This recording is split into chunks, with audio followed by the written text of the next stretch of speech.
Advanced pain clinic, నొప్పి మాయం, surgery దూరం. For appointments 9155515563.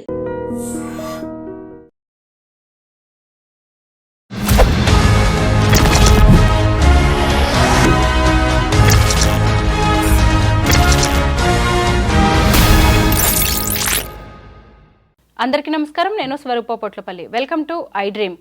Kamareddy triangle love స్టోరీలో అనేక కొత్త విషయాలు బయటికి వస్తున్నాయి. గత 15 రోజులుగా ఈ ముగ్గురు కూడా అంటే ఎస్ఐ, కానిస్టేబుల్, కంప్యూటర్ ఆపరేటర్ వీళ్ళు ఎక్కువగా కాల్స్ మాట్లాడినట్టుగా, వాట్సాప్లో చాట్ చేసినట్టుగా పోలీసుల ఇన్వెస్టిగేషన్లో బయటపడింది. అయితే ముగ్గురు కలిసి ఒకేసారి చెరువులో దూకి ఆత్మహత్య చేసుకోవడం ఏంటి? క్షణికావేశంలోనే ఈ పని చేశారా, లేక దీని వెనక ఇంకా ఏమైనా కారణాలు ఉన్నాయా? వీటన్నిటి మీద మనకు క్లారిటీ ఇవ్వడానికి నాతో పాటు సోషల్ యాక్టివిస్ట్ కృష్ణకుమారి గారు ఉన్నారు. ఆవిడతో మాట్లాడదాం. మేడం నమస్తే. నమస్తే.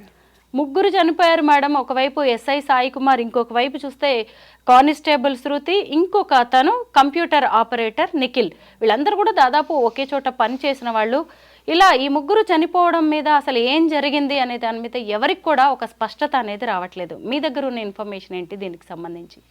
ఏం లేదండి, దీని మొత్తం బ్యాక్ అండ్ స్టోరీ వివాహేతర సంబంధం, సింపుల్. దానికి 3 కుటుంబాలు బలైపోయాయి. ఎట్లా అంటే, ఇప్పుడు ఈ సాయి కుమార్ భార్య మళ్ళీ ఇప్పుడు గర్భవతి, ఇంతకుముందు ఒక బాబు ఉన్నాడు. పైగా సాయి కుమార్కి ఇంకా బాధ్యతలు కూడా ఉంటాయి కదా, భార్య కాకుండా తల్లిదండ్రులు. అటు నిఖిల్ మీద ఎన్నో ఆశలు పెట్టుకున్న తల్లిదండ్రులు, ఎన్నో బాధ్యతలు ఉన్న నిఖిల్, అలాగే ఈ అమ్మాయి శృతి వాళ్ళ తల్లిదండ్రులు, తోబుట్టులు, ఆ కుటుంబం ఎంత బాధపడుతుంది. అసలే ఆ అమ్మాయి జీవితం ఒక పెళ్ళి, విడాకులు, దానికి సంబంధించిన బాధలో ఆ అమ్మాయి ఉండొచ్చు, ఆ అమ్మాయి తల్లిదండ్రులు కూడా మా తర్వాత మా అమ్మాయికి తోడెవరు అనే ఒక వ్యధలో వాళ్ళు ఉంటారు. మరి ఇలాంటి పరిస్థితుల్లో ఇన్ని బాధ్యతల్లో ఉన్నవాళ్ళు బాధ్యతారాహిత్యంగా ఎలా వ్యవహరించారు? చట్టానికి లోబడి ఎందుకు లేరు వీళ్ళు? ఎందుకు ఇగోనా ఇక్కడ? స్వార్థమా, కోపమా, ద్వేషమా? ఇవన్నీ కూడా కలగలిసి ఉన్నాయి ఈ స్టోరీలో. మామూలుగా మనకి వార్తాపత్రికల ద్వారా కావచ్చు, టీవీ ద్వారా కానీ, సోషల్ మీడియా ద్వారా కానీ తెలిసిన వాస్తవాలు అని చెప్పబడుతున్న వాస్తవాలు ఏంటి అంటే, ఒక ఎస్ఐ ఒక ఊరికి ట్రాన్స్ఫర్ అయ్యి వచ్చాడు. అప్పటికే అతనికి పెళ్ళయింది, భార్య ఉంది, ఒక కొడుకు కూడా ఉన్నాడు. వచ్చిన తర్వాత ఇక్కడ ఒక డివోర్సీ అయ్యి కానిస్టేబుల్ శృతి ఉంది. అలాగే ఆ ఆఫీస్లో పనిచేసే కంప్యూటర్ ఆపరేటర్ ఉన్నాడు. ఈ కంప్యూటర్ ఆపరేటర్ మధ్యవర్తిత్వంతో వీళ్ళిద్దరికి స్నేహం కుదిరింది అని చెప్పి రాశారు. అయితే ఈ స్నేహం ఇలా ఉండగా మరి అతను ఆమెని పెళ్లి చేసుకుంటాను అన్నాడు అనేది ఒక మాట. మరి భార్య ఉండగా ఎలా చేసుకుంటానన్నాడు అనేది ఒక $1 మిలియన్ క్వశ్చను. అయితే ఈమె కాస్త సర్దుకుపోతే ఒక సంబంధాన్ని కొనసాగిద్దామని అనుకున్నాడేమో అతను. భార్య ఎలాగూ సర్దుకుపోవాల్సిన అవసరం ఆవిడికి లేదు, కానీ ఈమె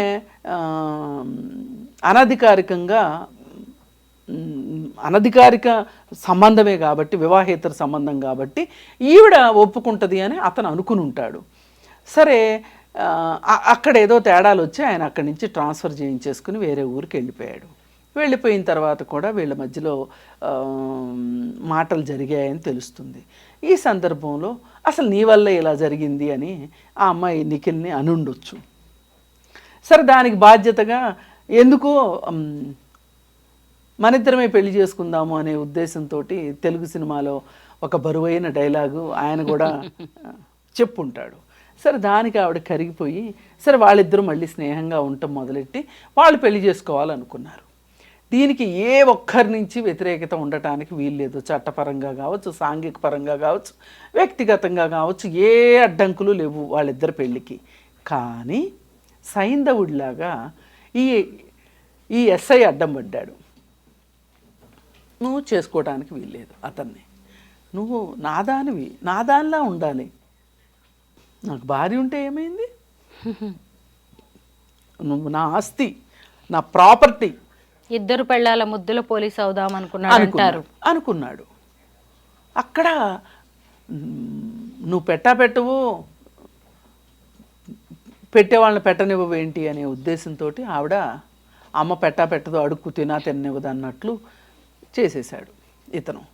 చేసేసరికి ఇక ఆ విషయం అయ్యి అతను కనిపించట్లేదు అని చెప్పి కంప్లైంట్ వచ్చిన దరిమిల అతని కదలికల గురించి చూస్తే అతను తన సొంత కారులో, ఆఫీస్ కారు కాకుండా పలానా బస్ స్టాండ్ దగ్గరికి వచ్చి వీళ్ళిద్దరితోనూ కలిసి మాట్లాడినంత వరకు ఉన్నాయి.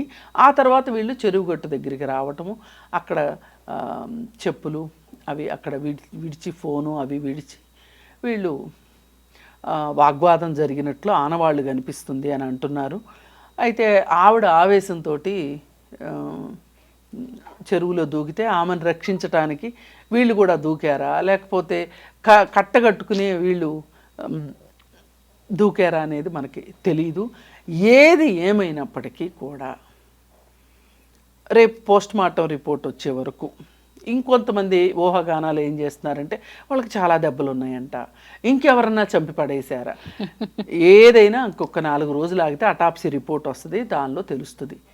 అది ప్రధానం కాదు.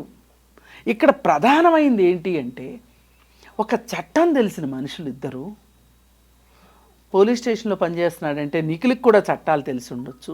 చట్టాలు తెలిసిన ముగ్గురు ఇలా అపసవ్య మార్గంలో వెళ్ళి ఇలా జీవితాలని అంధకారంలోకి, చనిపోయిన వాళ్ళు బాగానే ఉంటారు, వాళ్ళకి ఏం తెలుసు చెప్పండి, చనిపోయాక ఏం తెలుస్తుంది, ఏం తెలీదు.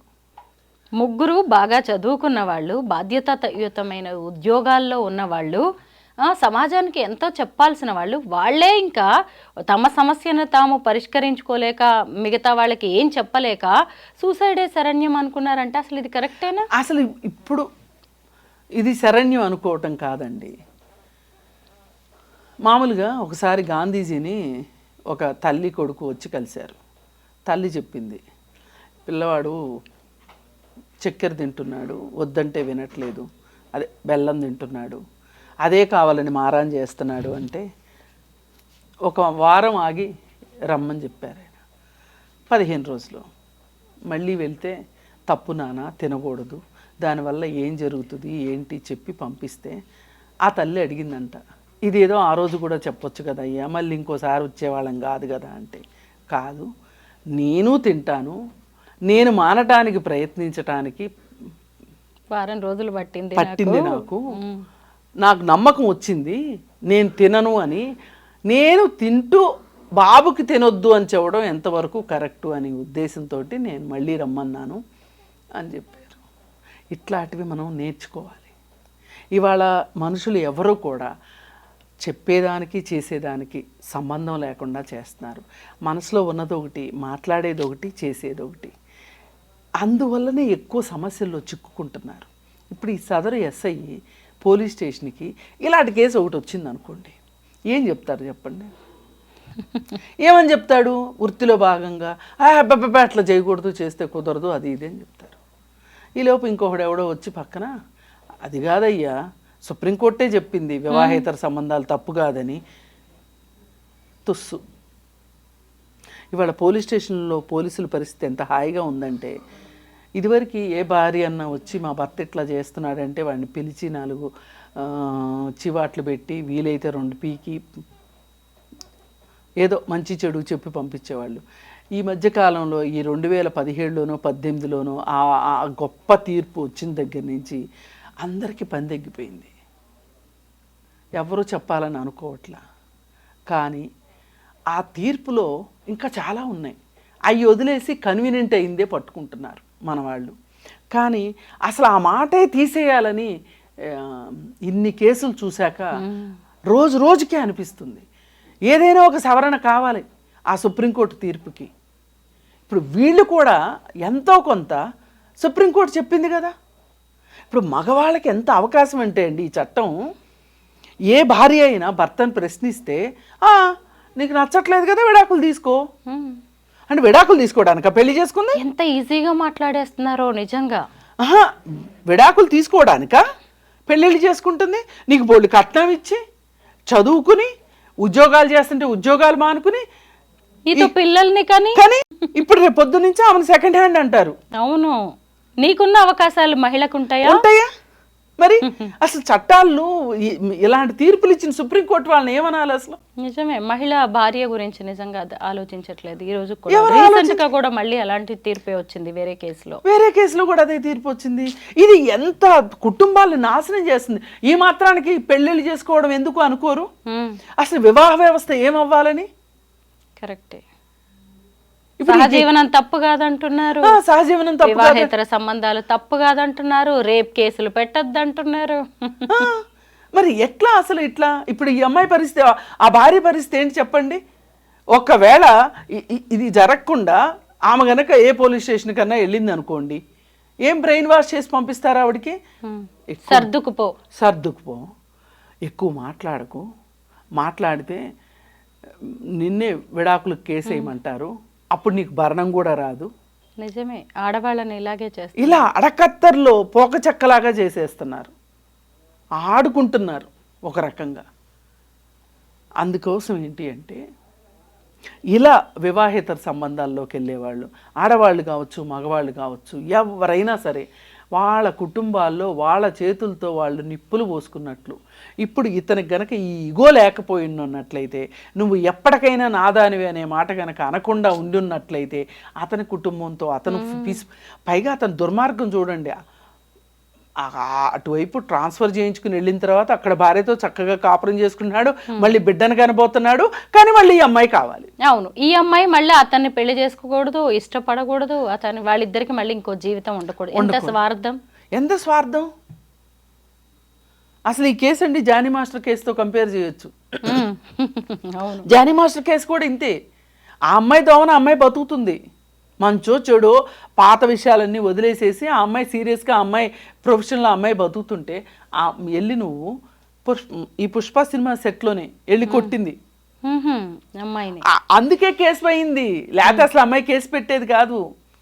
అంతకుముందు మానసికంగా హింసించాడు, శారీరకంగా వేధించాడు, ఫైనాన్షియల్గా తనదే పెత్తనం చేసుకున్నాడు. ఇన్ని చేసినా కానీ ఆ అమ్మాయి నోరు మూసుకుని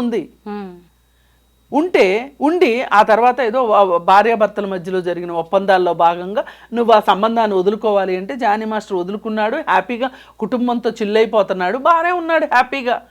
ఆవిడ కాళ్ళకి దండాలు కూడా పెట్టేశాడు ఒకసారి ఒక స్టేజ్ ప్రోగ్రాంలో, భార్యకి దేవతలాగా.